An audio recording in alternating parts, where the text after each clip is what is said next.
Hi everyone, welcome back to my channel. It's really nice to have you here. Today, as requested by a subscriber, so thank you very much and shout out to them, I have a full review of New Directions in Tarot by Scott Martin. And I first came across this book by Tarot Magpie's YouTube channel, and because they recently launched a Patreon where there are different tiers, and the fledgling tier includes a book club read. I think Sylvie's plan is to do one book every 2 months, and that really appealed to me because I love to read and I love finding out more about the tarot, so those two kind of go hand in hand. And so I subscribed to Sylvie's fledgling tier, and it's been a lot of fun. When you subscribe to any tier, you do unlock a Discord channel, and it's a lot of fun spending time in there with everyone. There are sub channels for different topics, which I think is really nice and well organized. So if you haven't already, which I can't believe if you haven't, go check out Sylvie's channel. They're one of my favorite tarot tubers here in this corner of YouTube.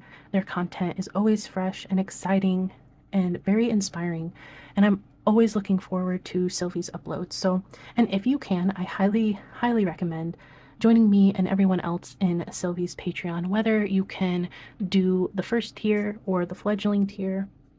I think it is worth every penny. Sylvie has done a really good job in that they want to present different books that bring in a different lens of the tarot, and this is such a good book to start off with, and it drew me in right away. So that's how I discovered this book, or came to know that it existed. It is newly published. I believe it was published earlier this year, yes, 2024. So it is pretty brand new, which is nice, but I purchased my copy at Barnes & Noble, but you can find this on Amazon and Kindle as well. I like having a physical copy because, as you can see, I like to annotate my books. I like to highlight and write in the margins, and having a physical book and doing that method helps me retain the information a lot better. So we have a lot of ground to cover, so let's hop right into a little bit of an intro here. So New Directions, it looks through the tarot from a theatrical lens, and that's everything from the positioning of people and the characters to the props that they might be interacting with or holding, how their body language is, their facial expressions, their gestures. Are they leaning over? Are they interacting with another being or another human? What is their environment like? It takes everything like that into consideration and puts it in the theater lens. And for those of us who aren't familiar with theater, this book starts right at square one. And before we jump into that, I have my tab here because we do have a foreword here by Mary K. Greer, which is really lovely, and I think she did a really nice job introing. And then Martin goes through Pamela Coleman Smith's background, and this is where I learned the most about Pamela Coleman Smith's interaction and experience with the theater, when I had previously not known any of that. So it brought some new information for me that I didn't know. I thought that was really awesome and a good way to start the book. And then we jump right into chapter 1, which takes you through a play. And this goes back to what I was saying. It starts off square one, and it details everything that a play is made up of, from plot and conflict to rising action to the characters in it to dialogue and thought and themes. And there's even something, a little section covering something about music. So here you can see it takes you through what a play is made up of. What are the elements that make up a play?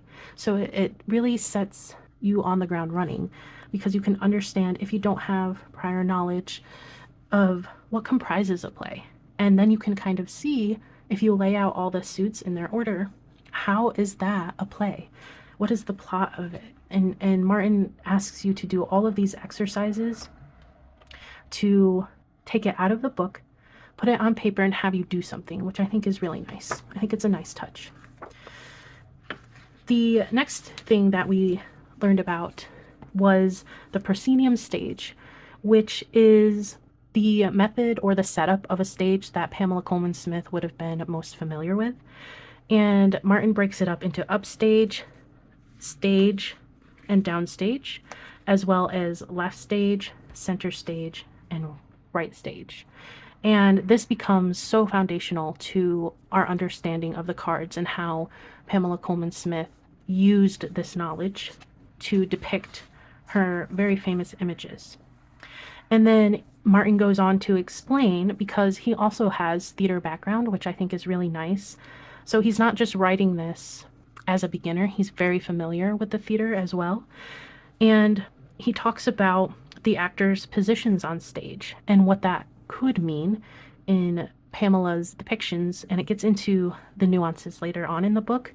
But he talks about when a character is facing you full frontal, like the Emperor here, when they might be a quarter to the right, which is like the strength here, and how each of these positions, they convey a different sense of power or strength. There are a lot of spreads and exercises that Martin has you do.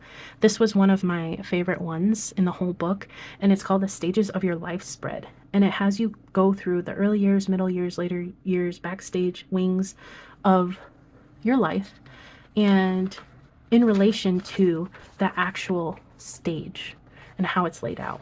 And I had to do it on a separate piece of paper here, and I wanted to keep it with the book because I found it really cool and valuable to go through it, and taking your life and relating it to positions of the stage, I thought was a brilliant way to get people more familiar with what the different positions convey.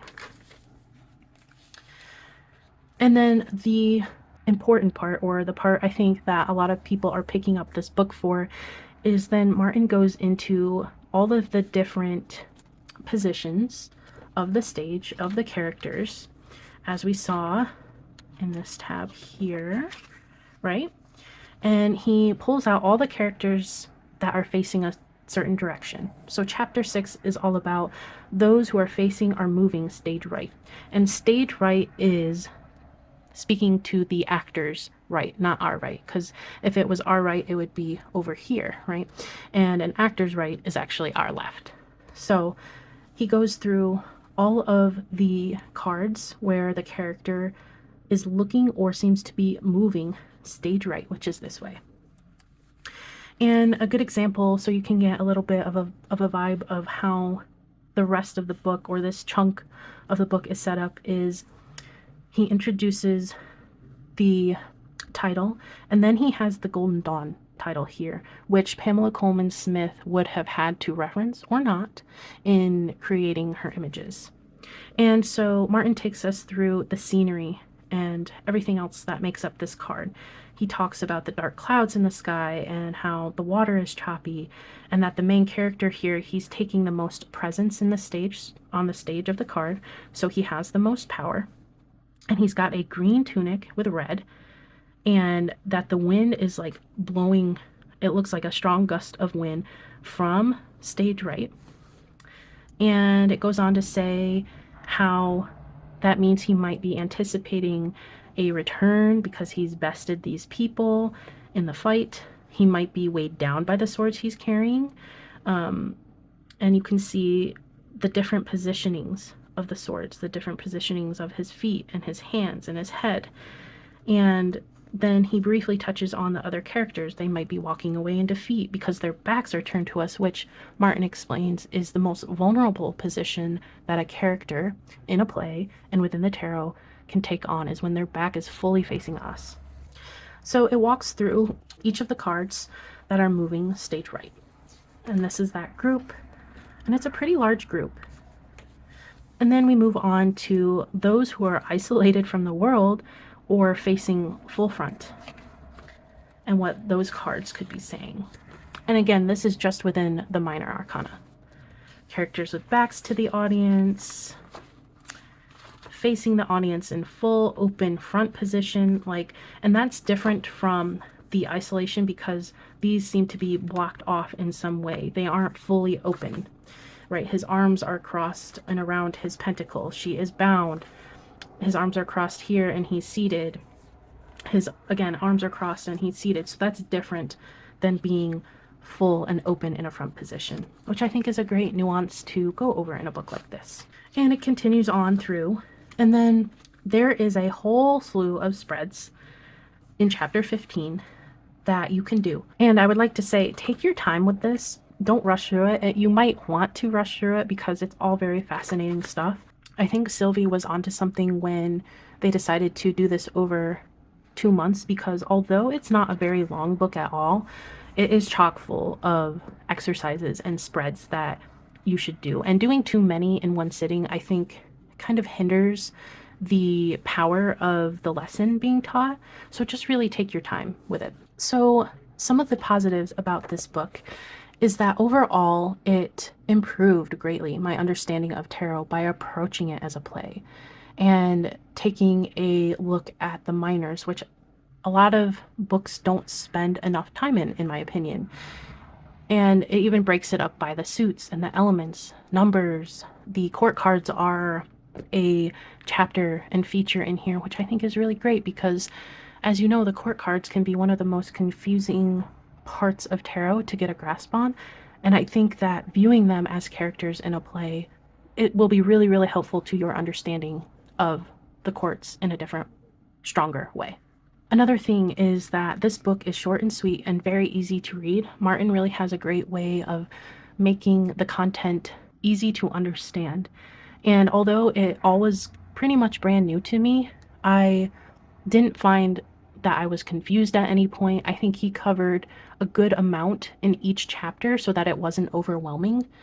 And I mean, you're talking about someone who I've only ever done my high school senior play, and I was a pretty minor character in that, but I was in all the other like musical dance kind of scenes. And all of this was like the positions on stage, that was all new to me because they did not use that terminology for my senior play. And they did that because they opened it up to not only the theater group or the theater kids, but the whole class could audition to have a role in the play.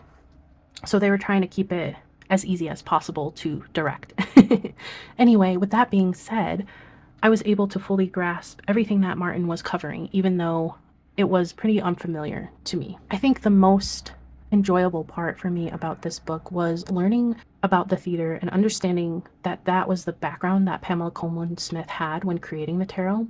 And I'm literally getting to see the tarot as Pamela Colman Smith most likely saw it, and in her mind as a play, as a character. I mean, how fun would have that been to create? And now when I'm drawing a card or I'm doing a reading, I'm really paying attention to the stage presence of each and every element. And it brings in more layers to consider that perhaps I may have been doing before, but I wasn't aware of, and not as consciously as I am doing it now. There are a couple of constructive criticisms that I would like to share. And in the first chapter, if I can find it here quickly, I feel like this could have been set up a little bit better. I think chapter 1 could have been split into either many chapters or different like segments of the chapter that gave it more space. And what I'm referring to is you would read a very little bit and then you would have an exercise to do, which would stop you from reading, and it would ask you to, for example, this one says, select 3 other cards for each type of the 5 types of conflicts shown on the next page, using the full deck if you wish. So for this exercise, you have man versus man, these are all conflicts, different types of conflicts that a play can have. And you had to pick out a different card other than what was shown to also be an example of that. So that can take you a little bit of time if you really sit and do it, which I think is the right way to approach this. But then it immediately goes back into a little section again, right? And then another exercise. And these exercises were quite in depth, I would say, which is really good. I don't have a problem with that.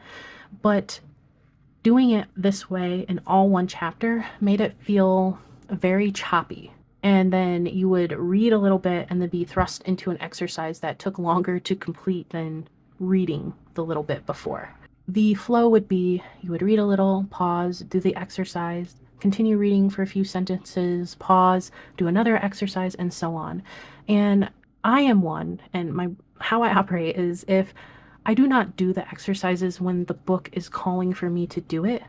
Like if I were just to say, okay, I'll come back and do the plot outline exercise later, I wouldn't go back and do it later because I would just continue forward. And then I feel like if that was the case, you would be sorely missing out on a lot of value because the exercises, they provide a tangible way, they include you in what's happening in the book. It's like very interactive.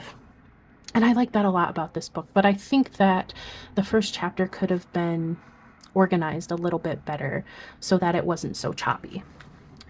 Another criticism that I have is that I wish that the book had taken its time in more areas. So, for example, in the chapters that talked about the directionality, so for example, chapter 8 is characters with backs to the audience.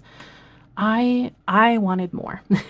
I wanted more context. I wanted more explanation. It felt almost too short sometimes and rushed a little bit, but I felt like this could have had more added to it. And I think that it would have still provided value, almost as if Martin wanted to go on and on and on forever, but kind of cut himself short to 2 paragraphs for each. And I'm here to learn, so the more I can possibly get, especially, we are purchasing this with money. So the more that I can also get in learning for my money, the better. I think that it is tough to strike the balance between too much information and too little information. And I felt sometimes that it like leaned on the side of too little for the majority of the book, but that's just my own like curiosity and wanting more coming through. So overall, would I recommend this book? And I have a resounding yes to that. I would recommend this book for those seeking a new perspective on the tarot, wanting insight into Pamela Coleman Smith's mind, or who are seeking prompts or activities to help them connect deeper with the tarot. While the exercises aren't mandatory, doing them absolutely, in my opinion, enhances one's understanding of how a play works and is set and the innermost working of Pamela Coleman Smith's mind as she sat down and created the tarot. Pamela Coleman Smith is such a huge influence on the tarot, and in fact, without her, we wouldn't have all the lovely decks that we have today, or a majority of them.